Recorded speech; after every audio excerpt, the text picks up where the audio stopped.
அனைவருக்கும் ஆன்மநேய அன்பு வணக்கம். அன்பு சகோதர சகோதரிகளே, இன்றைய சிந்தனையாக தன்னை மதியாதிரித்தல் வேண்டும் என்பது பற்றி சில கருத்துக்களை சிந்திப்போம். அகங்காரம் எப்பொழுது அழியும் என்பதுதான் இன்றைய முக்கிய குறிக்கோளாக இருக்கிறது. இந்த அகங்காரம் எப்பொழுதும் உயிரை பற்றி கொண்டே இருக்கும். இது உடனிருந்தே கொள்ளும் ஒரு வியாதி. இதனை நாம் ஒதுக்கி வைத்தே பழக வேண்டும். தீயார் நட்பு கேடாய் முடியும் என்பார்களே, இதிலிருந்து ஒதுங்கி இருப்பதற்கு வள்ளற்பெருமான் கூறும் ஒரு உபாயம் என்னவென்றால், தன்னை மதியாதிருத்தல் வேண்டும் என்பதுதான். இந்த பண்பை வளர்த்து கொண்டால் அகங்காரம் தானாகவே நம்மை விட்டு ஓடிவிடும். சுத்த தேகம் வரை அகங்காரம் தொடர்ந்தே வரும். ஆனால் அதை தாண்டி நாம் பிரணவ தேகத்திற்கு செல்லும் பொழுது அகங்காரம் தானாக ஓடிவிடும். இதற்கு ஒரு உதாரணம் திருவருட்பாவில் தனித்திரு அலங்கல் என்ற பகுதியில் வரும் ஒரு அழகான பாடலை கூறுகிறேன், கேளுங்கள்.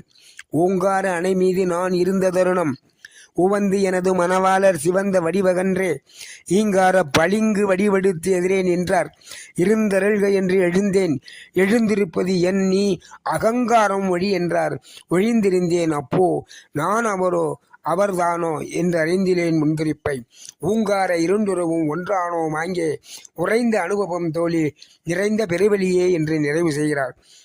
இதிலுள்ள உண்மையினை சுருக்கமாக கூறுகிறேன்.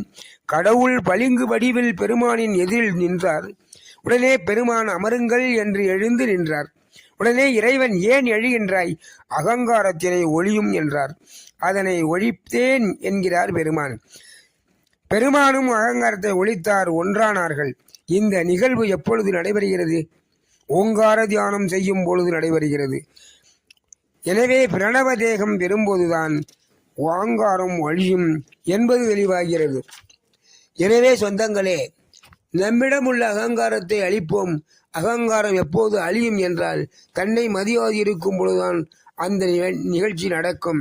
எனவே அன்பர்களே, எல்லாம் அவனே அவனே எல்லாம் என்று நிலைத்து மாறுவோம், பேரின்பம் பெறுவோம். அன்பு அருட்பெரும் ஜோதி, அருட்பெரும் ஜோதி, தனிப்பெரும் கருணை அருட்பெரும் ஜோதி.